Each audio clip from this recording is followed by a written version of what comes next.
ರೀತಿಯಾದಂಥ ಪ್ರಾರ್ಥನೆ ದೇವ್ರು ಕೇಳೋದು ಇಲ್ಲ, ನಾನು ಮಾಡೋದೂ ಇಲ್ಲ.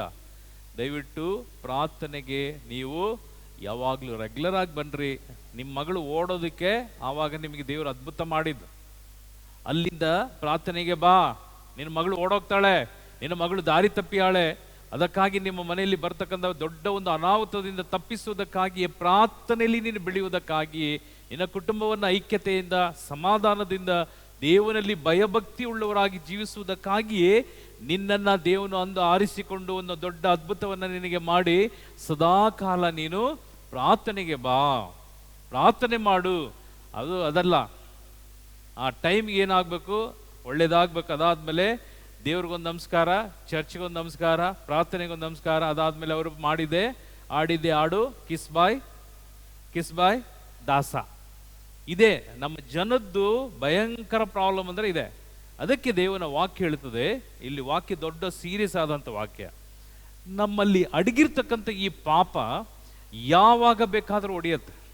ಸರಿಯಾಗಿ ಗಮನಿಸ್ರಿ, ನಮ್ಮಲ್ಲಿ ಅಡಗಿರುವಂಥ ಪಾಪವು ದೇವನ ವಾಕ್ಯ ಹೇಳ್ತದೆ, ನೀವು ಬಂದ್ರಿ ಒಳ್ಳೇದಾಯ್ತು, ಕಂಟಿನ್ಯೂ ಇದ್ರೆ ನಿಮಗೆ ಬರುವಂಥ ಗಂಡಾಂತರಗಳಿಂದ ದೇವರು ತಪ್ಪಿಸುವಂಥ ದೇವನು, ತಪ್ಪಿಸ್ತಾನೆ ದೇವನು. ಆದರೆ ನಮ್ಮಲ್ಲಿ ಬರದೇ ಇರ್ತಕ್ಕಂಥ ಕಾರ್ಯ, ಅಯ್ಯೋ ಅಸಡ್ಡೆ ಮಾಡೋದು, ಏನು ಪ್ರೇಯರ್ಗೆ ಹೋಗೋದು ಸಾಕು, ಅಲ್ಲಿ ಹೋಗಿ 1 ಗಂಟೆ ಕೂತ್ಕೊಳ್ಬೇಕಾ, ಅಲ್ಲಿ ಹೋಗಿ ಪ್ರೇಯರ್ ಕೇಳ್ಬೇಕಾ, ಇದೆಲ್ಲ ಈ ಅಸಡ್ಡೆ ಮಾಡುವಾಗ ಈ ನಮ್ಮಲ್ಲಿ ಇರ್ತಕ್ಕಂಥ ಈ ಪಾಪವು ಏನಾಗ್ತದೆ, ದಿನೇ ದಿನೇ ನಿಮಗೆ ಅರಿಯದಂತೆ ಅದು ಬೆಳೆಯತ್ತೆ. ಬೆಳೆದಿದ್ದು ಮಾತ್ರವಲ್ಲ, ಎಲ್ಲಿ ನಿಮ್ಮ ಕುಟುಂಬದಲ್ಲಿ ಯಾರಲ್ಲಿ ವೀಕ್ನೆಸ್ ಇದೆ ಆ ವೀಕ್ನೆಸ್ಸಿಗೆ ಸೈತಾನ ಹೊಡಿತಾನೆ. ಆ ವೀಕ್ನೆಸ್ ದೇವರ ವಾಕ್ಯ ಇದೆ. ಓದಿ ಬ್ರದರ್ ವಾಕ್ಯಲ್ಲಿ. ಹೀಗಿರಲಾಗಿ ನಾನು ಬಯಸದೇ ಇರುವುದನ್ನ ಮಾಡುವವನು ಇನ್ನು ನಾನಲ್ಲ ನನ್ನಲ್ಲಿ ನೆಲೆಗೊಂಡಿರುವ ಪಾಪವೇ ಅದನ್ನು ಮಾಡುತ್ತದೆ. ಯಾವುದನ್ನ ಈ ರೀತಿಯಾದ ಮಗಳು ಓಡೋದ್ಲು, ಅಯ್ಯೋ ಬ್ರದರ್ ನನ್ನ ಗಂಡ ಆಫೀಸ್ ತುಂಬಾ ಒಳ್ಳೆಯವನು, ನನ್ನ ಗಂಡ. ಆದರೆ ನಾವು ಈ ಒಂದು ಆಫೀಸನ್ನು ಬೇರೆ ಆಫೀಸ್ ಚೇಂಜ್ ಮಾಡಿದ್ರು ಬ್ರದರ್, ಅಲ್ಲಿ ಹೋಗಿ ಬಂದರು, ಅಲ್ಲಿ ಯಾವಳನೋ ಅಲ್ಲಿ ಆಫೀಸಲ್ಲೇ ಅವರು ಫ್ರೆಂಡ್ಶಿಪ್ ಮಾಡಿಕೊಂಡು ಒಳ್ಳೆ ಗಂಡ ತುಂಬ ಚೆನ್ನಾಗಿ ನೋಡ್ಕೊಳ್ತಿದ್ರು. ಅದೇ ಒಳ್ಳೆ ಗಂಡ ಏನಾದ ಕೆಟ್ಟ ಗಂಡ ಆದ. ಕಾರಣ ಯಾಕೆ? ನಾನು ಬಯಸುವುದು, ನಾನು ಏನನ್ನ ಬಯಸ್ತೀನೋ ಅದು ನನ್ನಿಂದ ಮಾಡಲಿಕ್ಕೆ ಸಾಧ್ಯ ಆಗಲಿಲ್ಲ. ಬಯಸದೇ ಇರುವುದನ್ನ ಮಾಡುವುದು ಇನ್ನು ನಾನಲ್ಲ, ನನ್ನಲ್ಲಿ ಅಡಗಿರ್ತಕ್ಕಂಥ ಈ ಒಂದು ಪಾಪ. ಯಾವಾಗ ಒಂದು ಪಾಪ ನಿಮ್ಮಲ್ಲಿ ಅದು ಬೇರೂರುತ್ತೋ, ಆ ಬೇರೂರಿದಂಥ ಪಾಪ ನಾಶ ಮಾಡದೆ ಅದು ಬಿಡೋದಿಲ್ಲ, ಅದು ನಿಮ್ಮನ್ನು ಬಲಿ ತಗೊಳ್ಳದೆ ಬಿಡೋದಿಲ್ಲ. ಏಕೆಂದರೆ ಪಾಪಕ್ಕೆ ಅಂತ ಶಕ್ತಿ ಇದೆ. Praise the lord. ಬಲಗೈ ಮೇಲೆ ಮಾಡಿ praise the lord. Hallelujah, hallelujah. ನಿಮಗೆ ಎಷ್ಟು ವರ್ಷ ಸರ್ವಿಸೋ ನನಗೆ ಗೊತ್ತಿಲ್ಲ. ನನ್ನ ಈ ಒಂದು ಪ್ರೇಯರ್ ಪ್ರೀಚಿಂಗ್ದು 30 ವರ್ಷ ಸರ್ವಿಸ್ ನನಗಿದೆ. 30 ವರ್ಷದಲ್ಲಿ ಎಷ್ಟೋ ಜನ ನೋಡಿದ್ದೇನೆ, ಎಷ್ಟೋ ಜನ ಕಣ್ಮರಿಯಾಗಿ ಹೊರಟೋಗಿದ್ದಾರೆ, ಎಷ್ಟೋ ಜನ ಎದೆ ಎತ್ತಿ ಬಂದವರೆಲ್ಲ ಎಲ್ಲೆಲ್ಲೋ ಹೊರಟೋಗಿದ್ದಾರೆ. ಪ್ರಿಯ ಸಹೋದರ, ಪ್ರಿಯ ಸಹೋದರಿ, ದೇವರ ವಾಕ್ಯ ಹೇಳ್ತದೆ. ಮುಂದಿನ ವಾಕ್ಯ ನೋಡ್ರಿ. ನನ್ನಲ್ಲಿ ಅಂದರೆ ನನ್ನ ಶಾರೀರಿಕ ಸ್ವಭಾವದಲ್ಲಿ, ನನ್ನ ಈ ಶಾರೀರಿಕವಾದಂತ ಸ್ವಭಾವದಲ್ಲಿ ಒಳ್ಳೆಯದೇನೋ ನೆಲೆಗೊಂಡಿಲ್ಲ. ಇದು ನನಗೆ ಗೊತ್ತು. ಈಗ ನಮ್ಮೆಲ್ಲರಿಗೂ ನಮ್ಮ ಸ್ವಭಾವ ಗೊತ್ತು ಅಲ್ಲ. ನಮ್ಮ ಸ್ವಭಾವ ಯಾವುದ್ರಲ್ಲಿ ನಾನು ತುಂಬಾ ಜಾಣಿಯಾಗಿದ್ದೇನೆ, ಚಾಡಿ ಕೇಳೋದೋ. ಅದಾದ್ಮೇಲೆ ಇನ್ನೊಂದು ಕಾರ್ಯ, ಹೋದ ವಾರ ಒಂದು ಅಮ್ಮ ಬಂದರು. ಅದಾದ್ಮೇಲೆ ಬ್ರದರ್ 1 ನಿಮಿಷ ಇರಿ ಅಂದರು.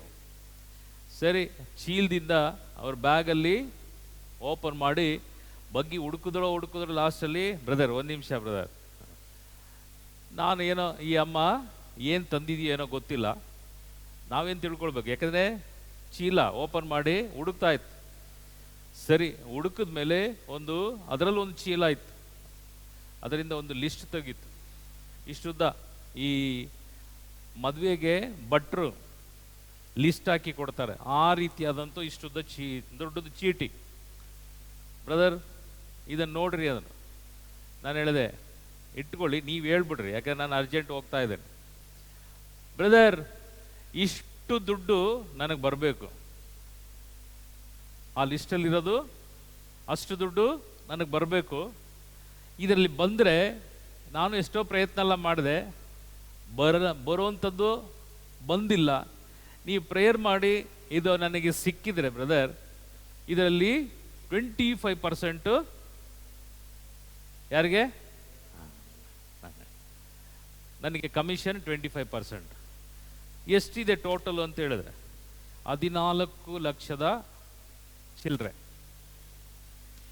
ಹಾಗಾದ್ರೆ 14 ಲಕ್ಷ ಬರುವಷ್ಟು ನಾನು ಎಷ್ಟು ಪ್ರೇಯರ್ ಮಾಡಬೇಕು? ಅಮ್ಮನೇ ಕೇಳಿದೆ, ಈ ನಿನ್ನ 14 ಲಕ್ಷ ಬರೋಕ್ಕೆ ನಾನು ಎಷ್ಟು ಪ್ರೇಯರ್ ಮಾಡ್ಬೇಕು ಹೇಳಮ್ಮ ನೀನೇ. ಬಿಡಿ ನೀವು ಮಾಡ್ತೀರಾ, ನನಗೆ ಯಾರಲ್ಲ ನಿಮ್ಮ ವಿಷಯ ಎಲ್ಲ ಹೇಳಿದರು, ನಾನು ಪ್ರೇಯರ್ಗೆಲ್ಲ ಬಂದಿದ್ದೇನೆ, ಅದು ಯಾವ ಪ್ರೇಯರ್ಗೆ ಬಂತ ಗೊತ್ತಿಲ್ಲ ನನಗೆ. ಆದರೆ ಆ ಎಮ್ಮೊಂದು 14 ಲಕ್ಷ ಚಿಲ್ಲರೆ ಬಡ್ಡಿ ದುಡ್ಡು ಬರಬೇಕು, ನಾನು ಪ್ರೇಯರ್ ಮಾಡಬೇಕು. ಸರಿ, ನಿಮ್ಗೆ 25% ಕೊಡ್ತೀನಿ ಅಂದರು. ಸರಿ ಆಯಿತು. ನಾನು ಕೇಳಿದೆ, ಎಷ್ಟು ಪರ್ಸೆಂಟಿಗೆ ನೀನು ಬಿಡ್ತಿದ್ಯಾ ಬಡ್ಡಿನ? ಆ ಎಮ್ಮ ಹೇಳಿದ್ಲು, ಥರ ಬಿಡ್ತೀನಿ ಅಂತ ಹೇಳಿದ್ರು. ನಾನು ಹೇಳಿದ ಥರ ಇಲ್ಲ, ಯಾವ ಥರ ಹೇಳು, ಎಷ್ಟು ನೀನು ಬಡ್ಡಿ ರೇಟು? ಬ್ರದರ್ ತುಂಬ ಅರ್ಜೆಂಟ್ ಇರ್ತದಲ್ಲ ಅಂಥವ್ರಿಗೆ 10% ಕೊಡ್ತೇನೆ. ತುಂಬ ಅರ್ಜೆಂಟ್ ಇರೋರಿಗೆ 10%. ಅದಾದಮೇಲೆ ನಮಗೆ ಬಡ್ಡಿ ಸಲೀಸಾಗಿ ಬರೋಂಥ ಇದ್ದಿದ್ರೆ 6%ಇಂದ 7% ಕೊಡುತ್ತೆ. ನಮ್ಮ ಧರ್ಮದ ಬಡ್ಡಿ ಏನೂ ಇಲ್ವಾ ನಿನ್ನ ಹತ್ರ ಅಂದೆ. ಅದೇನು ಧರ್ಮದ ಬಡ್ಡಿ ಹೆಂಗೆ ಬ್ರದರ್ ಅಂತ ಕೇಳು. 1% ಆ ಥರ. 1%? 5 ಸಲ ಕೇಳಿದ್ರು. 1%? ನನ್ನ ಚರಿತ್ರೆಯಲ್ಲೇ ಇಲ್ಲ ಅಂದರು. ಅವಳ ಚರಿತ್ರೆಯಲ್ಲಿ 1% ಇಲ್ಲ. ಅದಾದ್ಮೇಲೆ ಇಲ್ಲಿ 14 ಲಕ್ಷ ಚಿಲ್ಲರೆ ನಿನಗೆ ಬರಬೇಕಲ್ಲ, ನಿನಗೆ 1% ನೀನು ಬಿಟ್ಟಿಲ್ಲ, ಇದರಲ್ಲಿ ಯಾರಿಗೂ ಕೊಟ್ಟಿಲ್ಲ. ಈ 14 ಲಕ್ಷ ನಿನಗೆ ಬರದೇ ಹೋದ್ರೆ ಏನು ಮಾಡ್ತೀಯ ಅಂದೆ. 14 ಲಕ್ಷನೂ ನಿನಗೆ ಬರದೇ ಹೋದ್ರೆ ನೀನು ಏನು ಮಾಡ್ತೀಯ? ನಿನ್ನ ಹತ್ರ ಕಾನೂನಾಗಿ ಏನಾದರೂ ಚೆಕ್ಗಳಿದೆಯಾ? ಇಲ್ಲ. ನಂಬಿಕೆ, ಎಲ್ಲ ನಂಬಿಕೆಯಿಂದ ಕೊಟ್ಟಿದ್ದು. ಅದಾದ್ಮೇಲೆ ಏನಾದರೂ ಬರವಣಿಗೆಯಲ್ಲಿ ತಗೊಂಡಿದ್ಯಾ? ಇಲ್ಲ. ನಾನು ಹೇಳಿದೆ, ಇದಕ್ಕಾಗಿ ನನ್ನ ಯೇಸು ಸ್ವಾಮಿ ನಾನು ಪ್ರೇಯರ್ ಮಾಡಿ ನನ್ನ ಪ್ರೇಯರ್ ಕೇಳಿ ನಿನಗೆ 14 ಲಕ್ಷದ ಚಿಲ್ಲರೆ ಕೊಡಿಸ್ಲಿಕ್ಕೂ ಯೇಸು ಸ್ವಾಮಿಗೆ ಸಾಧ್ಯ ಇಲ್ಲ, ನನಗೂ ಸಾಧ್ಯ ಇಲ್ಲ. ನಿನ್ನ 25% ನನಗೆ ಆ ಅನ್ಯಾಯದ ದುಡ್ಡು ಬೇಡ ನನಗೆ. ನೀನು ಬಂದು ಪ್ರಾರ್ಥನೆ ಮಾಡು, ದೇವರು ನಿನ್ನ ಮನಸ್ಸು ತಿಳಿದು ನೀನು ಮಾನಸಾಂತರ ಹೊಂದಿ ನೀನು ದೇವನ ಮಗಳಾದರೆ ಒಂದು ಪಕ್ಷ ದೇವರು ಕರುಣೆ ಇಟ್ಟು ಕೊಡ್ಬೋದು. ದಯವಿಟ್ಟು ನನ್ನಿಂದ ಇದು ಸಾಧ್ಯ ಇಲ್ಲ. ನಾನು ಕೇಳೋದು, ಈ 14 ಲಕ್ಷ ಬಡ್ಡಿಗೆ ಬಿಟ್ಟಿದೆಯಲ್ಲ, ನೀನು ಎಲ್ಲಿಂದ ಬಂದು ಕೆಲ್ಸಕ್ಕೆ ಹೋಗ್ತೀಯಮ್ಮ ಅಂದೆ. ಸ್ವಾಮಿ ನಾನು ಓದಿಲ್ಲ, 8ನೇ ಕ್ಲಾಸ್ ಓದಿದ್ದೇನೆ, ನನ್ನ ಗಂಡ ಕುಡ್ಕ. ಸರಿ ಕೇಳ್ಕೊಳ್ರಿ, ನನ್ನ ಗಂಡ ಕುಡ್ಕ. ಅವನು ಸಂಬಳ ತರುವಾಗ ಕುಡ್ಕೊಂಡೇ ಬರ್ತಾನೆ. ಸಂಬಳ ತಗೊಂಡು ಬಂದಾಗ ಅವನ ಜೋಬಲ್ಲಿ ದುಡ್ಡಿರ್ತದೆ. ಅವನಿಗೆ ಲೆಕ್ಕ ಪಕ್ಕ ಏನು ಗೊತ್ತಿರೋದಿಲ್ಲ. ಅದರಲ್ಲಿ ನಾನು ಕದ್ದು ಕದ್ದು ಕದ್ದು ಕದ್ದು ಇಷ್ಟು ದುಡ್ಡು ಬಡ್ಡಿಗೆ ಬಡ್ಡಿ ಬಿಟ್ಟು ಬಿಟ್ಟು ಬಿಟ್ಟು ನಾನು ಈ ಸ್ಥಿತಿಗೆ ಬಂದಿದ್ದೀನಿ. Praise the Lord. Hallelujah, hallelujah. ಇಲ್ಲಿ ವಾಕ್ಯ ಏನು ಹೇಳ್ತದೆ? ಓದಿ ಬ್ರದರ್, ಅದೇ ವಾಕ್ಯ. ಯಾವ ವಾಕ್ಯ ಓದಿದ್ರಿ ಅದೇ ವಾಕ್ಯ ಓದ್ರಿ. ನನ್ನಲ್ಲಿ ಅಂದರೆ ನನ್ನ ಶಾರೀರಿಕ ಸ್ವಭಾವದಲ್ಲಿ, ನನ್ನ ಶಾರೀರಿಕವಾದಂತ ಸ್ವಭಾವದಲ್ಲಿ ಒಳ್ಳೆಯತನವೆಂಬುದೇನೋ, ಒಳ್ಳೆಯತನ ಎಂಬುದೇ ಇಲ್ಲ, ನೆಲೆಗೊಂಡಿಲ್ಲ. ಇದು ನನಗೆ ಗೊತ್ತು, ಇದು ನನಗೆ ತುಂಬಾ ಚೆನ್ನಾಗಿ ಗೊತ್ತು. ಏಕೆಂದರೆ ಒಳಿತನ್ನು ಮಾಡಬೇಕೆಂಬ ಮನಸ್ಸು ನನಗೆ ಇದ್ದರೂ ಅದನ್ನು ಮಾಡಲು ನನ್ನಿಂದ ಸಾಧ್ಯ ಆಗುತ್ತಿಲ್ಲ. ಆಮೇಲೆ ನಾನು ಬಯಸುವ ಒಳ್ಳೆಯದನ್ನು ಮಾಡದೆ ನಾನು ಬಯಸದ ಕೆಟ್ಟದ್ದನ್ನೇ ಮಾಡುವವನಾಗಿದ್ದೇನೆ. ಬಲಗೈ ಮೇಲೆ ಮಾಡಿ praise the Lord. Hallelujah, hallelujah. ಈ ಕಾರಣಕ್ಕಾಗಿ ದೇವನ ವಾಕ್ಯ ಹೇಳ್ತದೆ, ನಿನ್ನಲ್ಲಿ ಪ್ರಾರ್ಥನೆ ಇಲ್ಲದಿದ್ದರೆ, ನಿನ್ನಲ್ಲಿ ಪ್ರಾರ್ಥನೆ ಎಂಬ ಆ ಅಂಶವು ನಿನ್ನಲ್ಲಿ ಇಲ್ಲದಿದ್ದರೆ, ನಾನು ಎಂಬ ನನ್ನ ಈ ಕೆಟ್ಟ ಸ್ವಭಾವವು ನಮ್ಮನ್ನ ನಾಶನಕ್ಕೂ ದೇವನ ಆಶೀರ್ವಾದಕ್ಕೂ ದೇವನ ಪ್ರೀತಿಗೂ ಯಾವ ಕಾರಣಕ್ಕೂ ನಮ್ಮನ್ನ ಸೇರಿಸುವಂಥದ್ದೇ ಅಲ್ಲ. ಎಲ್ಲರೂ ನೀವು ಈ ಕೆಸರು ಇದರಲ್ಲಿ ತಾವ್ರೆ ಹೂ ಬಿಡೋದನ್ನ ನೀವು ನೋಡಿದ್ದೀರ. ಯಾರೆಲ್ಲ ನೋಡಿದ್ದೀರೋ ಏನೋ ಗೊತ್ತಿಲ್ಲ ನನಗೆ. ತಾವ್ರೆ ಹೂ ನಾನು ನೋಡಿದ್ದೇನೆ. ಈ ತಾವ್ರೆ ಹೂ ಕೆಸರಲ್ಲಿ ತುಂಬ ಚೆನ್ನಾಗಿ ಬಿಡೋದು ಅದರಲ್ಲೇ, ಕೆಸರು ನೀರಲ್ಲಿ. ಅದಾದ್ಮೇಲೆ ಎಲ್ಲ ಅಲ್ಲಿ ಫೌಂಟನ್ ಅಲ್ಲಿ ಇಲ್ಲಿ ಎಲ್ಲ ತಾವ್ರೆ ಹೂ ಬಿಟ್ಟಿರ್ತವೆ. ಅದು ಯಾವುದ್ರಲ್ಲಿ ಇದೆ? ಆ ತಾವ್ರೆ ಹೂ ಯಾವ ಮಧ್ಯದಲ್ಲಿ ಇರ್ತದೆ? ಅದು ಕೆಸರು ನೀರಲ್ಲೇ. ಹೌದಾ? ಕರೆಕ್ಟ್ ಅಲ್ಲ? ಅದು ನೀರ್ ಮಧ್ಯದಲ್ಲಿ, ನೀರಲ್ಲೇ ಇದೆ. ಆ ನೀರನ್ನು ತೆಗೆದು ಆ ತಾವ್ರೆ ಹೂದು ಎಲೆಗಳಿದೆ, ಆ ಎಲೆ ಮೇಲೆ ಒಂದು ತೊಟ್ಟು ಹಾಕಿ, ಒಂದು ತೊಟ್ಟು ನಿಲ್ಲಲ್ಲ, ಅದು ಸುರುಳ್ಕೊಂಡು ಹೋಗಿ ಮತ್ತೆ ನೀರಿಗೆ ಹೋಗ್ತದೆ. ದೇವನ ವಾಕ್ಯ ಹೇಳ್ತದೆ, ಪಾಪ ನಿನ್ನಲ್ಲಿರುವಾಗ ದೇವನ ಆಶೀರ್ವಾದ ಒಂದು ತೊಟ್ಟು ನೀನಲ್ಲಿ ಬರಲಿಕ್ಕೆ ಸಾಧ್ಯ ಇಲ್ಲ. ಕಾರಣ ನಾವು ಕೆಸರಿನ ಮಧ್ಯದಲ್ಲಿ ಜೀವಿಸ್ತಾ ಇದ್ದೇವೆ. ಏಕೆಂದರೆ ಈ ಲೋಕವು ನಿಮಗೆ ಗೊತ್ತು, ರಾಜಕೀಯ ಕ್ಷೇತ್ರದಿಂದಲೂ ಹಾಗೂ ಮನುಷ್ಯನ ಮಧ್ಯದಲ್ಲಿ, ಸಭೆಗಳ ಮಧ್ಯದಲ್ಲಿ, ಆಲಯಗಳಲ್ಲಿ ನಾವು ಎಲ್ಲಿ ನೋಡಿದರೂ ಯಾವುದು ಒಳ್ಳೆಯದನ್ನು ಗ್ರಹಿಸ್ಲಿಕ್ಕೂ ನಾವು ಅನುಭವಿಸ್ಲಿಕ್ಕೂ ಇಲ್ಲ. ಏಕೆಂದರೆ ಎಲ್ಲ ಕ್ಷೇತ್ರಗಳಲ್ಲೂ ಅನೇಕ ವಿಧವಾದಂಥ ಪಾಪದ ಕಾರ್ಯವನ್ನು ನಾವು ನೋಡ್ತೇವೆ, ಕೇಳ್ತೇವೆ. ಅದಕ್ಕಾಗಿ ದೇವನ ವಾಕ್ಯ ಹೇಳ್ತದೆ, ಕೆಸರಿನ ಮಧ್ಯದಲ್ಲಿ ನಿನ್ನನ್ನು ನಾನು ಅಭಿಷೇಕ ಮಾಡಿ ಅಲ್ಲಿಂದ ನಾನು ಮೇಲೆತ್ತೇನೆ, ಅಲ್ಲಿಂದ ನಾನು ಮೇಲೆತ್ತುತ್ತೇನೆ. ಅದಕ್ಕೆ 1 ಪೇತ್ರ 3ನೇ ಅಧ್ಯಾಯಕ್ಕೆ ತಿರುಗಿಸ್ಕೊಳ್ರಿ. 1 ಪೀಟರ್ 1 ಪೇತ್ರ 3ನೇ ಅಧ್ಯಾಯ, 1 ಪೇತ್ರ 3ನೇ ಅಧ್ಯಾಯ ವಾಕ್ಯ 19-20 ನೋಡಿ. ವಾಕ್ಯ, ಆಧ್ಯಾತ್ಮಿಕವಾಗಿಯೇ ತೆರಳಿ ಸೆರೆಯಲ್ಲಿದ್ದ ಆತ್ಮಗಳಿಗೆ ಶುಭ ಸಂದೇಶವನ್ನು ಬೋಧಿಸಿದರು. ಇನ್ನೊಂದ್ಸಲ ಅದೇ ವಾಕ್ಯ ಓದಿ ಬ್ರದರ್. ಆಧ್ಯಾತ್ಮಿಕವಾಗಿಯೇ ತೆರಳಿ ಸೆರೆಯಲ್ಲಿದ್ದ ಆತ್ಮಗಳಿಗೆ ಶುಭ ಸಂದೇಶವನ್ನು ಬೋಧಿಸಿದರು. ಈ ಆತ್ಮಗಳಿಗೆ ಪ್ರಿಯರೇ, ಶರೀರವು ಯಾವ ಕಾರಣಕ್ಕೂ ಲೆಕ್ಕಕ್ಕಿಲ್ಲ ದೇವನ ಮುಂದೆ. ಆತ್ಮ ಪರಿಶುದ್ಧವಾದದ್ದು. ಅದಕ್ಕಾಗಿಯೇ ಒಂದು ಆತ್ಮವನ್ನ ರಕ್ಷಿಸಿಕೊಳ್ಳುವುದಕ್ಕಾಗಿಯೇ ನಮ್ಮೆಲ್ಲರಿಗೂ ದೇವರು ಕೊಟ್ಟಿರ್ತಕ್ಕಂಥದ್ದು ಶರೀರವನ್ನ. ಈ ಶರೀರವನ್ನು ಕೊಟ್ಟಿರ್ತಕ್ಕಂಥದ್ದು ಆತ್ಮಗಳ ಸಂರಕ್ಷಣೆಗಾಗಿ. ಈ ಆತ್ಮವು ಶರೀರವು ಆತ್ಮದಿಂದಲೂ ಸಂರಕ್ಷಿಸಿಕೊಳ್ಳಬೇಕಾದ್ರೆ ನಿನ್ನ ಕಿವಿಯಲ್ಲಿ ಯಾವಾಗಲೂ ಒಳ್ಳೆಯ ವಾಕ್ಯವನ್ನ ನೀನು ಕೇಳಬೇಕು. ಆ ಕೇಳಿದಂಥ ವಾಕ್ಯವನ್ನ ನಿನ್ನ ಹೃದಯದಲ್ಲಿ ಗ್ರಹಿಸಿದ್ದನ್ನ ನಿನ್ನ ಬಾಯಾರೆ, ನಿನ್ನ ಕಣ್ಣಾರೆ, ನಿನ್ನ ಪಂಚ ಇಂದ್ರಿಯಗಳಲ್ಲಿ ಅದನ್ನ ಉಪಯೋಗಿಸು. Praise the Lord. Hallelujah, hallelujah, hallelujah. Thank you Jesus. Praise you Jesus. Hallelujah. ಒಂದು 16 ವರ್ಷ ಆಗಿತ್ತು. ಒಂದು 3 ಹುಡುಗಿಯರು ದೊಡ್ಡ ಚರ್ಚಲ್ಲಿ ಪ್ರೇಯರ್ಗೆ ಬರ್ತಾ ಇದ್ರು. ಅಲ್ಲಿ ಅವರು ಬೈಬಲ್ ಕೇಳ್ತಾ ಇದ್ರು. ಬ್ರದರ್, ನಮಗೊಂದು ಬೈಬಲ್ ಕೊಡಿಸಿ ಅಂತ. ನಾನು ಹೇಳಿದೆ, ನೆಕ್ಸ್ಟ್ ವೀಕಲ್ಲಿ ನಿಮಗೆ ಬೈಬಲ್ ಕೊಡ್ತೇನೆ. ಅದರಲ್ಲಿ 2 ಹುಡುಗಿರು ಬಂದರು, ಒಂದು ಹುಡುಗಿ ಬರಲಿಲ್ಲ ಆವತ್ತು. ಆ 3 ಬೈಬಲ್ ತಗೊಂಡೋಗಿದ್ದ.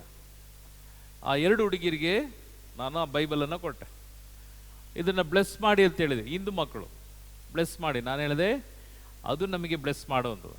ಬೈಬಲ್ಲೇ ದೇವನ ವಾಕ್ಯ. ಅದು ನಾವು ಯಾರು ಅದನ್ನು ಬ್ಲೆಸ್ ಮಾಡುವಂಥದ್ದಲ್ಲ.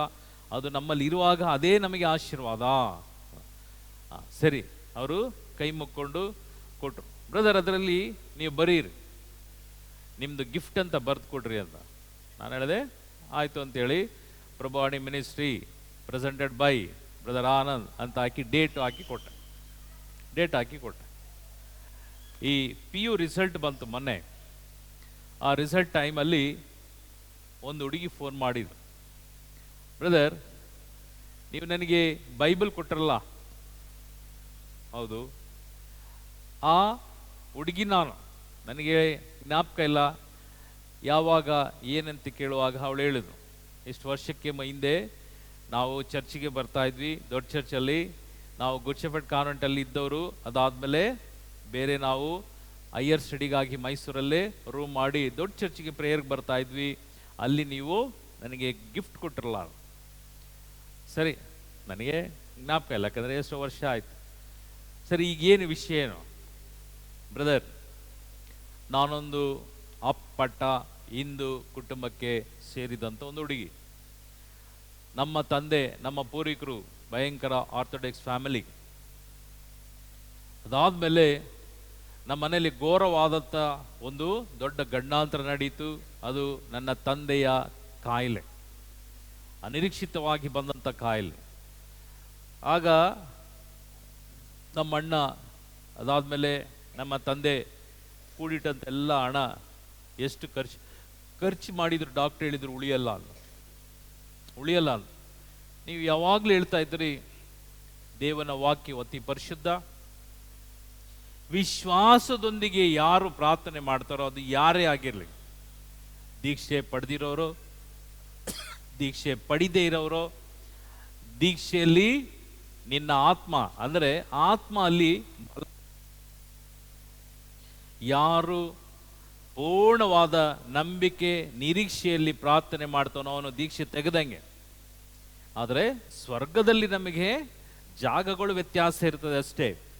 ಆದರೆ ಅವನು ದೇವನ ಮಗಳು, ದೇವನ ಮಗ. ಈ ವಿಶ್ವಾಸ ನಾನು ಯಾವಾಗಲೂ ಇಟ್ಕೊಂಡಿದ್ದೆ ಬ್ರದರ್. ಬೇರೆ ಯಾವುದು ನಾನು ಪೂಜೆ ಪುರಸ್ಕಾರ ಮಾಡಿರಲಿಲ್ಲ. ಅದಾದಮೇಲೆ ಆ ರೋಗ ನನ್ನ ತಂದೆಗೆ ಅದು ಯಾವ ರೀತಿಯಲ್ಲಿ ಗುಣ ಆಯಿತೋ, ನನಗೆ ಎಷ್ಟು ಸಂತೋಷ ಆಯಿತು ಅಂದರೆ 3-4 ವರ್ಷದಲ್ಲಿ ನಾವು ಅನೇಕ ಲಕ್ಷಗಳನ್ನು ಕಳ್ಕೊಂಡ್ವಿ. ಆದರೆ ನನ್ನ ತಂದೆ ಉಳಿದ್ರೆ ಸಾಕು ಎಂಬುದಾಗಿ. ತಂದೆ ಉಳಿದ್ರು. ಅದಾದಮೇಲೆ ನನ್ನ ತಂದೆಗೆ ನಾನೇ ಜೊತೆಗೆ ಇದ್ದವನು. ನಾನು ಯಾವಾಗಲೂ ಪ್ರಾರ್ಥನೆ ಮಾಡ್ತಿದ್ದೆ. ನಮ್ಮ ತಂದೆ ಬೈಬಲ್ ಓದುವಾಗ ನನ್ನ ಕಿವಿ ಹತ್ರ ಓದು ಅಂತ ಹೇಳೋರು. ಅದನ್ನು ಕೇಳ್ಕೊಂಡವರು, ಮಗಳೇ, ನನ್ನ ತಂದೆ ಹೇಳಿದ ಮಾತು ಬ್ರದರ್, ಮಗಳೇ, ನಾನು ನಿನ್ನನ್ನು ಓದಿಸಿದ್ದು, ಮೈಸೂರಿಗೆ ಕಳಿಸಿದ್ದು ನನ್ನ ಪ್ರಾಣವನ್ನು ಉಳಿಸಿದ್ದಕ್ಕೋ ಏನೋ ಗೊತ್ತಿಲ್ಲ. ನನ್ನ ಕೈ ಹಿಡಿದು ನನ್ನ ತಂದೆ ಒಂದು ಮಾತು ಹೇಳಿದರು, ನಿನಗೆ ಮದುವೆ ಮಾಡಿಕೊಟ್ಟಾಗ ಮುಂದಿನ ದಿನಗಳಲ್ಲಿ ನೀನು ಒಳ್ಳೆ ರಾಣಿ ರೀತಿಯಲ್ಲಿ ಜೀವಿಸ್ತೀಯ. ಒಂದು ಕಾರ್ಯ, ನೀನು ಮದುವೆ ಆಗುವಾಗ ನೀನು ಕ್ರೈಸ್ತ ಹುಡುಗನನ್ನೇ ಮದುವೆ ಆಗಬೇಕು. Praise the Lord. Hallelujah, hallelujah. ಅವಳು ಅಳ್ತಾ, ಕಣ್ಣಲ್ಲಿ ನೀರು. ಅಪ್ಪ, ಯಾಕೆ ಈ ಮಾತು ಹೇಳಿದೆ? ಮಗಳೇ, ಇವತ್ತು ನಿನ್ನ ಮುಂದೆ ನಾನು ತಂದೆ ಆಗಿದ್ದೇನೆ. ಆದರೆ ವೈದ್ಯನಲ್ಲಿ ಸಾಧ್ಯವಿಲ್ಲದ, ಡಾಕ್ಟರ್ ಕೈ ಬಿಟ್ಟಿದ್ದಾರೆ, ವೈದ್ಯನಲ್ಲಿ ಸಾಧ್ಯವಿಲ್ಲದ ಕಾರ್ಯವನ್ನ ನೀನು ಪ್ರಾರ್ಥನೆಯಲ್ಲಿ ನನ್ನ ಯೇಸು ಗುಣಪಡಿಸ್ತಾರೆ ಎಂಬುದಾಗಿ ನನಗೆ ಒಂದು ಮಾತು ಹೇಳಿದ್ಯಲ್ಲ. ಆ ನೋವು ನನಗೆ ಗೊತ್ತು. ಕ್ಯಾನ್ಸರಿನ 4ನೇ ಸ್ಟೇಜ್. ಆ ತಂದೆಗೆ ಕ್ಯಾನ್ಸರ್ 4ನೇ ಸ್ಟೇಜ್. ಈ 4ನೇ ಸ್ಟೇಜ್ ಕ್ಯಾನ್ಸರನ್ನ ವೈದ್ಯರು ಹೇಳಿದ್ರು ಚಾನ್ಸ್ ಇಲ್ಲ. ಆದರೆ ಪ್ರಯತ್ನದಲ್ಲಿ ದುಡ್ಡನ್ನು ಕಳ್ಕೊಂಡ್ವಿ. ಯಾಕಂದ್ರೆ ತಂದೆ ಬೇಕು. ನನ್ನ ಅಣ್ಣ, ಒಳ್ಳೆ ಅಣ್ಣ, ಎಷ್ಟು ಖರ್ಚು ಮಾಡಿದ ತಂದೆ ಪ್ರಾಣ ಉಳಿಲಿಕ್ಕೆ. ಆದರೆ ಡಾಕ್ಟ್ರು ಪದೇ ಹೇಳೋರು ನನ್ನ ಅಣ್ಣನಿಗೆ ಉಳಿಯಲ್ಲ ಅಂತ. ಆದರೆ ನನ್ನ ಆತ್ಮ ಹೇಳ್ತಿತ್ತು ನನ್ನ ತಂದೆ ಉಳಿತಾರೆ ಎಂಬುದಾಗಿ. Praise the Lord. Hallelujah, hallelujah. Brother, ನಾನೀಗ ಮದುವೆ ಆಗಿರೋವಂಥದ್ದು, ನಾನು ಮದುವೆಯಾಗಿ 2 ಮಕ್ಕಳಿದೆ ಬ್ರದರ್. ನಾನು ದೀಕ್ಷೆ ತೆಗೆದು, ನಾನು ನನ್ನ ಗಂಡ ಬ್ಯಾಂಗ್ಳೂರಿನ ಕ್ರೈಸ್ಟ್ ಕಾಲೇಜಲ್ಲಿ ಅವರು ಓದಿದ್ದು, ಅವರು ಕೆಲಸನೂ ಅಲ್ಲೇ ಲೆಕ್ಚರರ್ ಆಗಿ. ಆದರೆ ಅವ್ರ ತಂದೆ ಯಾವಾಗಲೂ ಕೇಳೋರಂತೆ, ಸರ್ಕಾರಿ ಕೆಲಸ ಇದ್ರೆ ಒಳ್ಳೇದು ಕಣೋ ಅಂತೇಳಿ. ಅವ್ರ ತಂದೆಯನ್ನು ಚರ್ಚಲ್ಲಿ ಕೆಲಸ ಮಾಡ್ತಾ ಇದ್ದಾರಂತೆ, ಅವ್ರ ತಂದೆ ಈ ನಮ್ಮ ಕೀರಿ ರೀತಿಯಲ್ಲಿ. ಅವ್ರು ಯಾವಾಗಲೂ ಪ್ರೇಯರ್ ಮಾಡುವಾಗ ನನ್ನ ಮಗನಿಗೆ ಒಬ್ಬನೇ ಮಗ ಸರ್ಕಾರಿ ಕೆಲಸ ಸಿಕ್ಲಿ ಅಂತೇಳಿ. ನಾನು ಮದುವೆ ಆಗುವಾಗ ಬ್ರದರ್ ಅವರು ಲೆಕ್ಚರರ್ ಆಗಿದ್ರು. ಅದಾದ್ಮೇಲೆ ಮದುವೆ ಆಗಿ 3 ತಿಂಗಳಲ್ಲಿ ಅವ್ರು ಯಾವಾಗ ಹಾಕಿದ್ರು ಅವ್ರಿಗೆ ಜ್ಞಾಪಕ ಇಲ್ಲ. ಇಮ್ಮಿಡಿಯೇಟ್ ಆಗಿ ಅವರಿಗೆ ಗೌರ್ಮೆಂಟ್ ಅಪಾಯಿಂಟ್ಮೆಂಟ್ ಆಯಿತು ಆಸ್ ಎ ಲೆಕ್ಚರರ್ ಆಗಿ, ಸರ್ಕಾರಿ ಉದ್ಯೋಗ. ಅದಾದ ಮೇಲೆ ನನ್ನ ಕುಟುಂಬವು ಕ್ರೈಸ್ತ ಕುಟುಂಬದಿಂದ ಪ್ರಾರಂಭವಾಗಿ ಈಗ ಬ್ರದರ್ ನೀವು ಕೊಟ್ಟಂಥ ವಾಕ್ಯ, ಅಂದು ನಾನು ಕೇಳಿದಂಥ ವಾಕ್ಯದ ಪ್ರಕಾರ ನಾವು ಸಹ ಇಲ್ಲಿ ಪ್ರಾರ್ಥನೆ ಮಾಡಿ ಅನೇಕ ಜನರಿಗೆ ಮಾದರಿಯಾಗಿ, ಈಗ ನಾವು ಬ್ಯಾಂಗ್ಳೂರಲ್ಲಿಲ್ಲ, ದಾವಣಗೆರೆಯಿಂದ ಅಕ್ಕ ಪಕ್ಕ ನಾವು ಅಲ್ಲಿದ್ದೇವೆ, ಅನೇಕರನ್ನ ಕ್ರಿಸ್ತನ ಬಳಿಗೆ ಕರ್ಕೊಂಡು ಬಂದಿದ್ದೇನೆ. ಇದು ನಾನು ದಯವಿಟ್ಟು ಬೇಜಾರು ಮಾಡ್ಕೊಳ್ಬಿಡ್ರಿ, ಇದು ಮೈಸೂರಲ್ಲಿ ಇದ್ದದ್ದು ಹುಡುಗಿ ಎಲ್ಲಿಂದಲೋ ಫೋನ್ ಮಾಡ್ತಾ ಇದ್ದಾಳಲ್ಲ ಅಂತೇಳಿ ತಪ್ಪು ತಿಳ್ಕೊಳ್ಬಿಡ್ರಿ. ನಾವು ಬ್ರದರ್ ಹಳ್ಳಿಯಲ್ಲಿದ್ದವರು, ನಮ್ಮ ಫ್ಯಾಮಿಲಿದು ಕತೆ ಈ ರೀತಿ ಆಯಿತು. ನನಗೀಗ ಮದುವೆ ಆಗಿದ್ದು ಬ್ಯಾಂಗ್ಳೂರು ಹುಡುಗ ಆದರೂ ಕೆಲಸ ಸಿಕ್ಕಿದ್ದು ದಾವಣಗೆರೆಯಲ್ಲಿ. ನಾವು ಈಗ ತುಂಬ ಚೆನ್ನಾಗಿದ್ದೇವೆ. ನಿಮ್ಮ ರೀತಿಯಲ್ಲೇ ನಾವು ಸಹ ದೇವನ ವಾಕ್ಯವನ್ನು ಸಾರ್ತಾ ಇದ್ದೇವೆ. ಅದು ಬೇರೆ ಯಾರಿಗೂ ಕ್ರೆಡಿಟ್ ಅಲ್ಲ, ಫಸ್ಟು ನನ್ನ ದೇವರಿಗೆ, ನೆಕ್ಸ್ಟು ನನ್ನ ಬ್ರದರ್ ಆನಂದಿಗೆ ಎಂಬುದಾಗಿ ಹೇಳಿದರು. Praise the Lord. Hallelujah, hallelujah. ಪ್ರಿಯರೇ, ಒಂದು ಬೈಬಲ್ ನಾವು ಕೊಡುವಂಥ ಒಂದು ಬೈಬಲ್, ನಾವು ಕೊಡುವಂಥ ಒಂದು ಒಳ್ಳೆಯ ಮಾತು, ಅದು ಯೇಸು ಕ್ರಿಸ್ತನು ನಮಗೆ ಬೋಧಿಸಿದಂಥ ಈ ಬೋಧನೆಯನ್ನು, ದೇವನ ವಾಕ್ಯವನ್ನು ನಾವು ಕೊಡುವಾಗ ಅದು ಯಾವಾಗ ಫಲ ಕೊಟ್ಟಿದೆ ನೋಡ್ರಿ. ಅದು ಎಲ್ಲೋ ಇದ್ದಂಥ ಹುಡುಗಿ, ಹಾಗೂ ಆಕೆ ಇಲ್ಲಿ ಮೈಸೂರಲ್ಲಿ ಗುಡ್ಶೆಫೆಟ್ ಕಾನ್ವೆಂಟಲ್ಲಿ, ಅಲ್ಲಿ ನಾವು ತಿಂಗಳಿಗೆ 2 ಸಲ ನಾವು ಅಲ್ಲಿ ಧ್ಯಾನ ಕೊಡ್ತಾ ಇದ್ವಿ. ಶನಿವಾರ ಅಲ್ಲಿ ಸುಮಾರು ಫುಲ್ ಆಲ್ ತುಂಬ ಸ್ಟೂಡೆಂಟ್ಸ್ ಅಲ್ಲಿ ಕೂತು ಕೇಳೋರು, ಅಲ್ಲಿ ಅಕ್ರೈಸ್ತರು ಹುಡುಗಿಯರೇ ಜಾಸ್ತಿ. ನಾವು ಒಂದೊಂದು ಬ್ಯಾಚಲ್ಲೂ ನಾವು ಬೈಬಲನ್ನು ಪ್ರೆಸೆಂಟ್ ಮಾಡ್ತಾ ಇದ್ವಿ. ಅದೇ ರೀತಿಯಲ್ಲಿ ನೀವು ಕೊಡುವಂಥ ಕಾಣಿಕೆಗಳು, ನಾವು ಯಾವುದೇ ಕಾಣಿಕೆಯನ್ನು ಮುಟ್ತಾ ಇರಲಿಲ್ಲ. ನಾವು ಪಡೆದಂಥ ಕಾಣಿಕೆಯಲ್ಲಿ ಬೈಬಲನ್ನು ನಾವು ಪ್ರೆಸೆಂಟ್ ಮಾಡ್ತಾ ಇದ್ವಿ. ನಾವು ಮಾಡಿದಂಥ ಈ ಸೇವೆ ಎಲ್ಲೋ ಫಲ ಕೊಟ್ಟಿದೆ. ಫಲ ಕೊಟ್ಟಿದ್ದು ಮಾತ್ರವಲ್ಲ, ಆ ಕುಟುಂಬವನ್ನು ದೇವನು ಕಾಪಾಡಿದ್ದು ಮಾತ್ರವಲ್ಲ, ಆಕೆ ಒಂದು ಸುವಾರ್ತೆಯನ್ನು ಸಾರುವಂಥ ಒಂದು ದೈವ ಮಗಳಾಗಿ ದೇವನು ಸಾಕ್ಷಿಯಾಗಿ ನಿಂತಿರ್ತಕ್ಕಂಥ, ಇದನ್ನೇ ಯೇಸು ನಿಮ್ಮಿಂದಲೂ ನನ್ನಿಂದಲೂ ಬಯಸುವಂಥದ್ದು. ಇದನ್ನೇ ದೇವನು ನಮ್ಮಲ್ಲಿ ಕೇಳುವಂಥದ್ದು. ನಾನು ಎಂಬುದಾಗಿ ನನ್ನಿಂದ ತೆಗೆದು ಯಾವಾಗ ನನ್ನಿಂದ ತೆಗೆದಾಗ್ತೇನೋ, ದೇವನ ವಾಕ್ಯ ಹೇಳುತ್ತದೆ, ಆಗಲೇ ನಿನಗೆ ಸಂರಕ್ಷಣೆ ಎಂಬುದಾಗಿ, ಆಗಲೇ ನಿನಗೆ ದೇವನ ಕೃಪೆಯು ದೇವನ ಆಶೀರ್ವಾದವು ಯಥೇಚ್ಛವಾಗಿ ನಿನಗೂ ನಿನ್ನ ಕುಟುಂಬಕ್ಕೂ. ನೋಡಿ, ಆ ಹುಡುಗಿಯಿಂದ ತಂದೆ ಪ್ರಾಣ 4th ಸ್ಟೇಜಲ್ಲಿ ಇರ್ತಕ್ಕಂಥ ಕ್ಯಾನ್ಸರ್, ಆ ತಂದೆಯನ್ನು ಸ್ವಸ್ಥ ಮಾಡಿದ್ದು ಈ ಹುಡುಗಿ ಅಲ್ಲ, ಬದಲಾಗಿ ಹುಡುಗಿಯಲ್ಲಿದ್ದಂಥ ವಿಶ್ವಾಸ, ಆಕೆ ಪಡೆದಂಥ ವಿಶ್ವಾಸ, ಆಕೆ ಯೇಸು ಕ್ರಿಸ್ತನಲ್ಲಿ ಅಗಾಧವಾದಂಥ ಒಂದು ವಿಶ್ವಾಸವನ್ನು ಇಟ್ಟಂತ ಆಕೆಯ ಪ್ರಸಂಗ ಯಾವಾಗ ಕೇಳಿದ್ದು, ಆಕೆ ಇಲ್ಲಿ ಓದುವಾಗ ಕೇಳಿದ್ದು. ಆಕೆ ಡಿಗ್ರಿ ಮುಗಿಸಿ ಆಕೆ ತನ್ನ ತಂದೆಯ ಜೊತೆಯಲ್ಲಿ ಆಸ್ಪತ್ರೆಯಲ್ಲಿ, ತಂದೆಗೆ 4th ಸ್ಟೇಜ್ ಕ್ಯಾನ್ಸರ್ ಅಲ್ಲಿ ವಿಶ್ವಾಸಭರಿತ ಪ್ರಾರ್ಥನೆ ಕೇಳಿದಷ್ಟೇ. ಅವಳು ರೆಗ್ಯುಲರ್ ಇಲ್ಲ, ಯಾಕೆಂದ್ರೆ ಅವ್ರ ಊರಿಗೆ ಹೋದ್ಲು, ಅದು ಎಲ್ಲಿ ಸ್ಟಡಿ ಮಾಡಿದ್ಲು ಗೊತ್ತಿಲ್ಲ. ಅದಾದ್ಮೇಲೆ ಅವಳು ಮದುವೆ ಆಗಿ ಹೋಗಿದ್ದು ಒಂದು ಕಡೆ, ಬೆಳೆದಿದ್ದು ಒಂದು ಕಡೆ. ಆದರೆ ಮೈಸೂರಲ್ಲಿ ಇರುವಾಗ ಆಕೆ ಬಂದದ್ದು ಪ್ರಾರ್ಥನೆಗೆ. ಅಂದು ಕೇಳಿದಂಥ ವಾಕ್ಯ ಅವಳ ಆತ್ಮದಿಂದಲೂ ಅವಳ ಹೃದಯದಿಂದಲೂ ತೆಗೆದುಹಾಕಲಿಲ್ಲ. ಅದಕ್ಕಾಗಿ ಇಲ್ಲಿ ದೇವನ ವಾಕ್ಯ ಹೇಳ್ತದೆ. ಓದಿ ಬ್ರದರ್ ವಾಕ್ಯ, ಮುಂದಿನ ವಾಕ್ಯ. ನನ್ನಲ್ಲಿ ಅಂದರೆ ನನ್ನ ಶಾರೀರಿಕ ಸ್ವಭಾವದಲ್ಲಿ, 1 ಪೇತ್ರ 3ನೇ ಅಧ್ಯಾಯ ವಾಕ್ಯ 19-20 ವಾಕ್ಯ. 1 ಪೀಟರ್ 1 ಪೇತ್ರ 3ನೇ ಅಧ್ಯಾಯ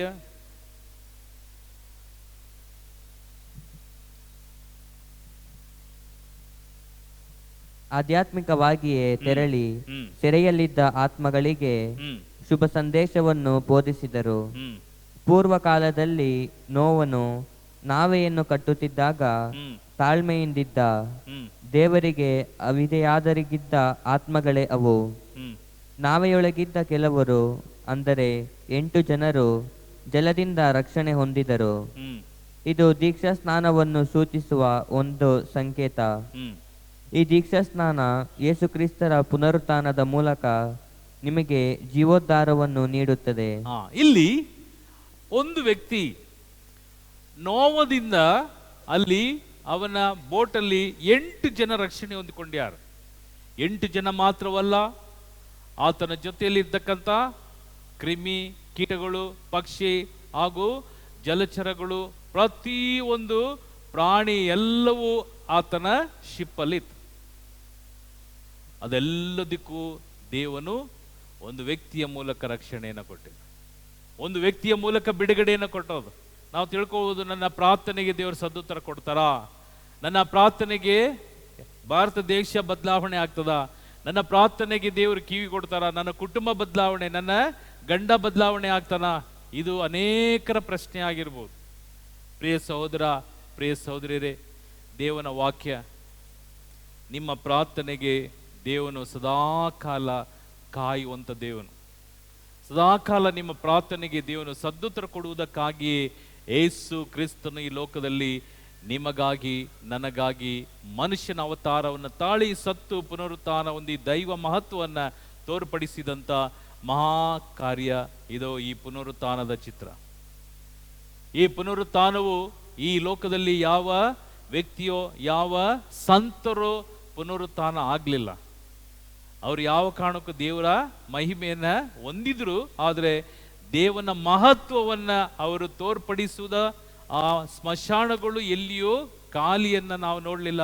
ಯೇಸು ಕ್ರಿಸ್ತನ ಸಮಾಧಿ ಮಾತ್ರವೇ ದೊಡ್ಡ ಒಂದು ಯಾರು ತಳ್ಳಲಾರದಂತ ಒಂದು ಬಂಡೆಯನ್ನ ಮುಚ್ಚಿದಂತ ಸಮಾಧಿಯು ಅದು ರಾತ್ರಿ 12 ಗಂಟೆ ನಂತರ ತಾನಾಗಿಯೇ ಆ ಕಲ್ಲು ಉರುಳಿ ಅಲ್ಲಿಂದ ಯೇಸು ಕ್ರಿಸ್ತರ ಪುನರುತ್ಥಾನವನ್ನ ಇವತ್ತಿಗೂ ನೀವು ಜೆರುಸಲೇಮಲ್ಲಿ ಆ ಸಮಾಧಿ ಬರಿದಾಗಿರ್ತಕ್ಕಂಥ ಸಮಾಧಿಯನ್ನ ನೋಡಬಹುದು. Praise the Lord, hallelujah, hallelujah.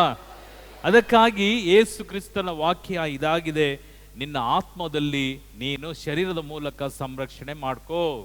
ನಿನ್ನ ಆತ್ಮ ತುಂಬಾ ಪರಿಶುದ್ಧವಾದದ್ದು. ನಿನ್ನ ಆತ್ಮ ಸದಾಕಾಲ ಯೇಸು ಕ್ರಿಸ್ತನ ಸಂದೇಶದಲ್ಲಿ ತುಂಬುವಂತ ಆತ್ಮವಾಗಿರ್ಬೇಕು. ಅದಕ್ಕೆ ಯೇಸು ಕ್ರಿಸ್ತನ ವಾಕ್ಯ ಹೇಳ್ತದೆ, ಫಿಲಿಪ್ಪರಿಗೆ ಬರೆದ ಪತ್ರ 4ನೇ ಅಧ್ಯಾಯಕ್ಕೆ ತಿರುಗಿಸ್ಕೊಳ್ರಿ. 4ನೇ ಅಧ್ಯಾಯ, ಫಿಲಿಪ್ಪರಿಗೆ ಬರೆದ ಪತ್ರ 4ನೇ ಅಧ್ಯಾಯ ವಾಕ್ಯ 5, 6 ವಾಕ್ಯ. ನಿಮ್ಮ ಸಹನೆ ಸಹನಾಭೂತಿ, ನಿಮ್ಮ ಸಹನೆ ಸಹನಾಭೂತಿ ಸರ್ವರಿಗೂ ತಿಳಿದಿರಲಿ. ಯಾರಿಗೆ? ಯಾಕೆ ನಿಮ್ಮ ಸಹನೆ ಸರ್ವರಿಗೂ ತಿಳಿಬೇಕು? ಹಲೋ, ಈಗ ನಿಮ್ಮ ಬೀದಿಯಲ್ಲಿ ನಿಮ್ಮ ಅಕ್ಕದ ಪಕ್ಕದ ಮನೆ, ಅದಾದ್ಮೇಲೆ ನಿಮ್ಮ ಮನೆ, ನಿಮ್ಮ ಮನೆ, ನಿಮ್ಮ ಅಕ್ಕಪಕ್ಕ, ನಿಮ್ಮ ಬೀದಿ ಜನ, ಅಯ್ಯೋ ಇವ್ರು ಇಂಥ ಜನ, ಇವ್ರು ನೋಡೋದೇ ಕಷ್ಟ ಅಲ್ಲ ಅಂತ ಒಂದು ಜನ ಹೇಳ್ತಾರೆ. ಅದಾದ್ಮೇಲೆ ಒಬ್ಬೊಬ್ರು ಹೇಳ್ತಾರೆ ಅವ್ರು ಎಲ್ಲೋ ಚರ್ಚ್ಗೆ ಎಲ್ಲೋ ಹೋಗ್ತಾರೆ, ಅದಾದ್ಮೇಲೆ ಅವರು ಯಾವಾಗ ಬರ್ತಾರೆ ಏನು ನಮಗೆ ಗೊತ್ತಿಲ್ಲ. ಇನ್ನೊಬ್ರು ಹೇಳ್ತಾರೆ ಅಯ್ಯೋ ಎಷ್ಟು ಒಳ್ಳೆ ಜನ ಗೊತ್ತಾ, ಅವರನ್ನ ನಾವು ಮಾತಾಡಿಸಿದ್ರೆ ಅವ್ರ ಜೊತೆ ಮಾತಾಡಬೇಕು, ತುಂಬ ಮಾತಾಡಬೇಕು ಒಂದು 2 ನಿಮಿಷ ನಾವು ಅರ್ಜೆಂಟ್ ಕೆಲಸದಲ್ಲಿದ್ದರು ಅವ್ರು ಸಿಕ್ಕುವಾಗ ಜಸ್ಟ್ ಅಲೋ ಅಂತ ಹೇಳುವಾಗ ಅವ್ರು ಹೇಗಿದ್ದೀರಾ ಅಂತೇಳಿ ಶುರು ಮಾಡಿದರೆ ನಾವು ಗಂಟೆಗಡ್ಲಿಕ್ಕೂ ನಿಂತು ಮಾತಾಡ್ತೇವೆ. ಮಾತಾಡಲಿಕ್ಕೆ ಅವ್ರ ಬಾಯಿ ತೆರೆಯುವಾಗಲೇ ಏನೋ ನಮಗೆ ಒಂದು ಬಿಡುಗಡೆ. ಇದು ಒಂದು ಜನದ ಕಾರ್ಯ. ಇನ್ನೊಂದು ಜನ, ಅವಳು ಬರ್ತಾಳೆ ಬಾಗ್ಲ ಹಾಕೊಡ್ರಿ, ಇಲ್ಲ ಒಳಗೆ ಓಡೋಗ್ಬಿಡ್ರಿ. ಅವಳು ಬರ್ತಾ ಇದ್ದಾಳೆ, ಒಳಗೆ ಎದ್ದು ಹೋಗ್ಬಿಡೋಣ ಬಾ, ಇಲ್ಲ ಬಾಗ್ಲ ಹಾಕ್ಬಿಟ್ಟು ಅವಳು ಹೋದ್ಮೇಲೆ ತೆಗಿಯೋಣ. ಈ ಥರ ಕ್ಯಾಟಗರಿ ಇದ್ದಾರೆ. ನಾವು ಯಾವ ಕ್ಯಾಟಗರಿಗೆ ಸೇರುವಂಥ ವ್ಯಕ್ತಿ ಆಗಬೇಕು? ಪ್ರಿಯರೇ, ದೇವನ ವಾಕ್ಯ ಹೇಳ್ತದೆ, ಮೊದಲು ನಾನು ಫಸ್ಟ್ ರಕ್ಷಣೆ ಹೊಂದಿಕೊಳ್ಬೇಕು. ನೀವು ರಕ್ಷಣೆ ಹೊಂದಿಕೊಂಡ್ರೆ ನಿಮ್ಮ ಗಂಡ ಇಲ್ಲ ನಿಮ್ಮ ಹೆಂಡತಿ, ಯಾರೆಲ್ಲ ನೀವು ಇಲ್ಲಿದ್ದೀರಿ ಪ್ರತಿಯೊಬ್ಬರಿಗೂ ಅನ್ವಯಿಸುವಂತ, ನಾನು ರಕ್ಷಣೆ ಹೊಂದಿಕೊಂಡ್ರೆ ನನ್ನ ಕುಟುಂಬದಲ್ಲಿ ನನ್ನ ಹೆಂಡತಿನೋ ಇಲ್ಲ ನನ್ನ ಗಂಡನೋ, ನನ್ನ ತಂದೆಯೋ ತಾಯಿಯೋ ಅತ್ತೆಯೋ ಮಾವನೋ ಯಾರೋ, ನಿಮ್ಮಿಂದ ಅನೇಕ ಕಾರ್ಯಗಳನ್ನು ದೇವರು ಉದ್ದೇಶಿಸಿರುವಂಥದ್ದು ಇದಕ್ಕಾಗಿ. ನಿಮ್ಮನ್ನೇ ಪ್ರೀತಿಸಿಕೊಂಡ ಹಾಗೆ, ನಿನ್ನ ನೆರೆಯವರನ್ನ ಪ್ರೀತಿಸು. ನೆರೆಯವರು ಯಾರು? ಯೇಸು ಸ್ವಾಮಿ ಶಿಲುಬೆಯ ಮರಣವನ್ನ ಹೊಂದುವಾಗ ಅವರು ಲಾಸ್ಟ್ ಅವರ ಆ ಕಪಾಲ ಬೆಟ್ಟಕ್ಕೆ ಹೊತ್ತು ನಡೆಯುವಾಗ ಅವರ ನೆರೆಯವರೇ 2 ಜನ ಕಳ್ಳರು. ಈ 2 ಕಳ್ಳರು ಯೇಸು ಸ್ವಾಮಿಯ ಸಂದೇಶವನ್ನು ಕೇಳಲಿಲ್ಲ, ಅವರಿಗೆ ದೀಕ್ಷೆ ಆಗಲಿಲ್ಲ. ಅವರು ಭಯಂಕರವಾದ ಕೊಲೆಗಡುಗರು, ಭಯಂಕರವಾದಂಥ ಪಾಪಿಸ್ಟರು. ಪಾಪ ಮಾಡುವಂಥ ಪ್ರತಿಯೊಂದು ಮನುಷ್ಯನನ್ನ ರೋಮ್ ಚಕ್ರಾಧಿಪತಿಯ ಆಧಾರದ ಮೇಲೆಗೆ ಅವರ ಕಡ್ಡಾಯ, ಒಂದು ಮನುಷ್ಯ ಭಯಂಕರವಾದಂಥ ಪಾಪ ಮಾಡುವಂಥ ಒಂದು ವ್ಯಕ್ತಿಗೆ ಶಾಪಗ್ರಸ್ತವಾದಂಥ ಶಿಲುಬೆ ಇದು ಅವರ ಲೆಕ್ಕಕ್ಕೆ. ಈ ಶಾಪಗ್ರಸ್ತ ಶಿಲುಬೆಯಲ್ಲಿ ಒಂದು ವ್ಯಕ್ತಿಯನ್ನು ಹಾಕಿ ಕೊಲ್ಲುವಂಥದ್ದು. ಯಾವಾಗ ಅವರನ್ನು ಶಿಲುಬೆಗೆ ಹಾಕ್ತಾರೋ ಅವರ ಎಣವನ್ನ ಯಾರು ಮುಟ್ಟೋದಿಲ್ಲ, ಅದರ ಹತ್ರ ಹೋಗೋದಿಲ್ಲ. ಕಾಗೆಯೋ ಹದ್ದೋ ಬಂದು ಅವರ ಶರೀರವನ್ನು ತಿನ್ನತ್ತೆ. ಚರಿತ್ರೆಯಲ್ಲಿ ಬಾಡಿಯನ್ನ ಅದು ಇಳಿಸಿದ್ದು ಯೇಸು ಕ್ರಿಸ್ತನ ಆ ಶರೀರವನ್ನು ಮಾತ್ರವೇ. Praise the Lord, hallelujah, hallelujah. ಇಲ್ಲಿ ಯೇಸು ಸ್ವಾಮಿಯ ಶರೀರವನ್ನ ಇಟ್ಟ ಕಾರ್ಯವನ್ನ ಹಾಗೂ ಅಕ್ಕಪಕ್ಕ ಇರ್ತಕ್ಕಂಥ ಬಲ ಮತ್ತು ಎಡಭಾಗದಲ್ಲಿರ್ತಕ್ಕಂಥ ಈ 2 ಕಳ್ಳರು ಅವರು ಅನೀತಿವಂತರು, ನ್ಯಾಯ ಇಲ್ಲದವರು, ಮೋಸಗಾರರು, ಕೊಲೆಗಾರರು, ನಾನಾ ರೀತಿಯಲ್ಲಿ ಅವರು ದರೋಡೆ ಮಾಡಿ ಭಯಂಕರ ಪಾಪದಲ್ಲಿದ್ದಂಥ ವ್ಯಕ್ತಿಗಳ ಮಧ್ಯದಲ್ಲಿ ಯೇಸು ಕ್ರಿಸ್ತನನ್ನ ಅಲ್ಲಿ ಶಿಲುಬೆಗೆ ಹಾಕ್ತಾರೆ. ಈ ಸಿದ್ಧಾಂತ ಪ್ರಕಾರ ಇಲ್ಲಿ ದೇವನ ವಾಕ್ಯ ಹೇಳ್ತದೆ, ನೀನು ನೆರೆಯವರನ್ನ ಪ್ರೀತಿಸು. ಪ್ಲಸ್ ಓದಿದಂತ ವಾಕ್ಯ ಓದಿ ಬ್ರದರ್. ವಾಕ್ಯ, ಯಾವ ವಿಷಯದಲ್ಲೂ ಚಿಂತಿಸದೆ ನಿಮ್ಮ ಅಗತ್ಯಗಳಿಗಾಗಿ ದೇವರಲ್ಲಿ ಪ್ರಾರ್ಥಿಸಿರಿ. ಫಸ್ಟ್ ಇಂದ ಓದಿ. ಫಸ್ಟ್ ಓದೋರಲ್ಲ, ನಿಮ್ಮ ಸಹನೆ, ನಿಮ್ಮ ಸಹನೆ, ಸಹಾನುಭೂತಿ, ಸಹಾನುಭೂತಿ ಸರ್ವರಿಗೂ ತಿಳಿದಿರಲಿ. ಈಗ ಯೇಸು ಸ್ವಾಮಿ ಭಯಂಕರ ಜನ ಸೇರಿದ್ದಾರೆ ಅಲ್ಲಿ. ಅವರ ಸಾವನ್ನ ನೋಡುವುದಕ್ಕಾಗಿ ಅವರನ್ನು ಯಾವ ರೀತಿಯಲ್ಲಿ ಶಿಕ್ಷಿಸಿ ಶಿಲುಬೆಯಲ್ಲಿ ಕೊಲ್ತಾರೆ ಎಂಬುದಾಗಿ ಆವತ್ತು ನೆರೆದಿದ್ದಂಥ ಲಕ್ಷಾಂತರ ಜನ ಮಧ್ಯದಲ್ಲಿ ಯೇಸು ಕ್ರಿಸ್ತನ ಈ ಮರಣದ ಯಾತ್ರೆ, ಆ ಮರಣದ ಯಾತ್ರೆ ಪ್ರತಿಯೊಂದು ವ್ಯಕ್ತಿಯ ಪಾಪದ ಯಾತ್ರೆ, ನಿಮ್ಮ ನನ್ನ ಎಲ್ಲರ ಪಾಪದ ಯಾತ್ರೆ, ಆ ಮರಣದ ಯಾತ್ರೆ. ಆ ನೋವಿನಲ್ಲೂ ಭಯಂಕರವಾದ ಮುಳ್ಳು ಕಲ್ಲುಗಳು ತುಂಬಿರ್ತಕ್ಕಂಥ ಆ ಬೆಟ್ಟದಲ್ಲಿ ಯೇಸು ಕ್ರಿಸ್ತನು ಆ ಭಾರವಾದ ಶಿಲುಬೆಯನ್ನು ಹೊತ್ತು ಹೋಗುವಾಗ ತನ್ನ ಅಕ್ಕಪಕ್ಕ ಇದ್ದಂಥ ನೆರೆಯವರು ಅವರ ಪಕ್ಕದಲ್ಲೇ ಇಬ್ರು ಶಿಲುಬೆ ಹೊತ್ಕೊಂಡು ಹೋಗ್ತಾ ಇದ್ದಾರೆ. ಮಧ್ಯದಲ್ಲಿ ಯೇಸು ಸಹ ಹೋಗ್ತಾ ಇದ್ದಾರೆ. ಅಲ್ಲಿ ಯೇಸುಗೂ ಹೊಡಿತಿದ್ದಾರೆ, ಪಕ್ಕದಲ್ಲಿರ್ತಕ್ಕಂಥ ಕಳ್ಳರಿಗೂ ಹೊಡಿತಿದ್ದಾರೆ. ಹೊಡೆಯುವಾಗ ಕಳ್ಳರು ಅವರ ಬಾಯಲ್ಲಿ ಅಸಭ್ಯವಾದ ಮಾತುಗಳು ಬಂದಿರಬಹುದು, ಆದರೆ ಯೇಸು ಸ್ವಾಮಿ ಒಂದು ಅಕ್ಷರ ಮಾತನಾಡದೆ ನಮ್ಮ ಭಾರವನ್ನ ಹೊತ್ತು ಅವರು ಮೌನವನ್ನ ತಾಳಿ ಆ ಶರೀರದಲ್ಲಿ ರಕ್ತವು ನಾನಾ ರೀತಿಯಲ್ಲಿ ಆ ಸುರಿಯುವಂಥ ರಕ್ತದ ಹಾಗೂ ಭಯಂಕರವಾದಂಥ ಬಿಸಿಲಿನ ತಾಪದಲ್ಲಿ ಮುಳ್ಳು ಕಲ್ಲುಗಳ ಮಧ್ಯದಲ್ಲಿ ಭಾರವಾದ ಶಿಲುಬೆಯನ್ನು ಹೊತ್ತು ಹೋಗುವಂಥ ಯೇಸು ಮೌನವನ್ನು ತಾಳಿದರು. ಈ ಮೌನವನ್ನು ತಾಳುವಂಥ ಯೇಸು, ದೇವನ ವಾಕ್ಯ ಹೇಳ್ತದೆ, ನಿಮ್ಮ ಸಹನೆ ಸಹಾನುಭೂತಿ ಎಲ್ಲರಲ್ಲೂ ಎಲ್ಲರ ಮಧ್ಯದಲ್ಲಿಯೂ ಅದು ಏನಾಗಿರಬೇಕು ಬೆಳಗಿಸುವಂಥದ್ದು. ಅದಕ್ಕೆ ಮತ್ತಾಯನ ಶುಭ ಸಂದೇಶದಲ್ಲಿ ನಾವು ನೋಡ್ತೇವೆ, ನಮ್ಮ ಕಣ್ಣು ಇಡೀ ದೇಹಕ್ಕೆ ದೀಪ ಎಂಬುದಾಗಿ, ನಮ್ಮ ಕಣ್ಣು ಇಡೀ ದೇಹಕ್ಕೆ ದೀಪ ಎಂಬುದಾಗಿ ಹೇಳುವಾಗ ಇಲ್ಲಿ ಯೇಸು ಕ್ರಿಸ್ತನ ವಾಕ್ಯದಿಂದಾಗಿದೆ, ನೀನು ಲೋಕದಲ್ಲಿ ನಿನ್ನ ಸಹನೆಯನ್ನ ನಿನ್ನ ಕುಟುಂಬದಲ್ಲಿ ತೋರಿಸು, ನಿನ್ನ ಕುಟುಂಬದಲ್ಲಿ ನಿನ್ನ ಗಂಡನಲ್ಲಿ ತೋರಿಸು, ನಿನ್ನ ಹೆಂಡತಿಯಲ್ಲಿ ತೋರಿಸು, ನಿನ್ನ ನೆರೆಯವರಲ್ಲೇ ಹಾಗೂ ನಿನ್ನ ಅಕ್ಕಪಕ್ಕದವರು ನಿನ್ನ ಕುಟುಂಬದವರಲ್ಲಿ ನಿನ್ನ ಸಹಾನುಭೂತಿಯನ್ನು ತೋರಿಸು. ಈ ಸಹನೆಯು ನಮ್ಮನ್ನು ಏನ್ ಮಾಡತ್ತೆ? ಈ ಸಹನೆಯು ನಿನ್ನಲ್ಲಿ ಕಲಿಸುವಂಥದ್ದು ದೇವನ ಪ್ರೀತಿಯನ್ನ. ಈ ಸಹನೆ ನಿನ್ನಲ್ಲಿ ಬಂದಾಗ ದೇವನ ಪ್ರೀತಿ ಬರ್ತದೆ. ದೇವನ ಪ್ರೀತಿಯು ನಮ್ಮಲ್ಲಿ ಬಂದಾಗ ನಿನಗೆ ಸಹನೆಯು ಪ್ರೀತಿಯು ತಾಳ್ಮೆಯನ್ನ, ತಾಳ್ಮೆಯು ಕರುಣೆಯು ಕ್ಷಮೆಯನ್ನ ಕೊಡುತ್ತಂತೆ. Praise the Lord, hallelujah, hallelujah. ಅದಕ್ಕಾಗಿ ಯಾವ ಒಂದು ಮನುಷ್ಯ ಯಾವ ಒಂದು ಸಂದರ್ಭ ಬಂದರು, ಮೊನ್ನೆ ಒಂದು ವಾಟ್ಸಾಪ್ ಅಲ್ಲಿ ಹಾಕಿದ್ರು, ಚಿಕ್ಕ ಪುಟ್ಟ ಒಂದು ಮಗು, ಅದು ಯಾವುದರಲ್ಲಿ ಪ್ರೈಸ್ ತಗೊಂಡು ಬಂತ ಗೊತ್ತಿಲ್ಲ. ಅದು ಓಡ್ ಬರ್ತದೆ ತಾಯಿ ಹತ್ರ. ತಾಯಿ ಭಯಂಕರ ಕೆಲಸ ಮಾಡ್ತೀಯಾಳೆ. ಕೆಲಸ ಮಾಡುವಾಗ ಮಮ್ಮಿ ಮಮ್ಮಿ ಮಮ್ಮಿ ಅಂತ ಬರ್ತದೆ. ಅದು ಲ್ಯಾಂಗ್ವೇಜ್ ಗೊತ್ತಿಲ್ಲ, ಯಾಕಂದರೆ ಚಿಕ್ಕ ಪುಟ್ಟ ಮಗುವುದು. ಅದು ಬಂದು ಏನೋ ಹೇಳತ್ತೆ. ಅದು ಈ ತಾಯಿ ಕೆಲಸ ಮಾಡುವಂಥ ಅವಸರದಲ್ಲಿ ಅವಳಿಗೆ ಏನಾಯ್ತು, ಗಂಡ ಬೈದಿದ್ನೋ ಇಲ್ಲ ಅತ್ತೆ ಬೈದಿದ್ಲೋ ಇಲ್ಲ ಮಾವ ಏನು ಮಾಡಿ ಏನೋ ಗೊತ್ತಿಲ್ಲ, ಅವಳು ಭಯಂಕರ ಕೋಪವಾಗಿ ಕೆಲಸ ಮಾಡುವಾಗ ಇದು ನೈಟ್ ಇಟ್ಕೊಂಡು ಹಿಂಗೆ ಎಳೆಯುತ್ತೆ. ಅಮ್ಮ ಮಮ್ಮಿ ಮಮ್ಮಿ ಅಂತ. ಆಕೆ ಒಂದೇ ತಳ್ಳು, ಹೇಯ್ ಅಂತ ತಳ್ಳುದು. ತಳ್ಳಿದ ತಕ್ಷಣ ಮಗು ಹೋಗಿ ಹೊಡೆದಿದ್ದು ಗೋಡೆಗೆ ಹೊಡೆದ ಕೂಡಲೇ ಎಳೆ ಮಗು, ಎಳೆ ಒಂದು ಆ ರಕ್ತ, ಆ ನರನಾಡಿಗಳು ಗೋಡೆಗೆ ಹೊಡೆದು ಸ್ಪಾಟಲ್ಲಿ ಕುಸ್ತು ಸತ್ತೇ ಹೋಯ್ತು. ಮಗು ಎತ್ಕೊಂಡು ಅಳ್ತಾಳೆ. ಅಷ್ಟನ್ನ ನಾನು ನೋಡಿದೆ, ಮಿಕ್ಕಿ ಕೊಟ್ಟಿಲ್ಲ. Praise the Lord, hallelujah.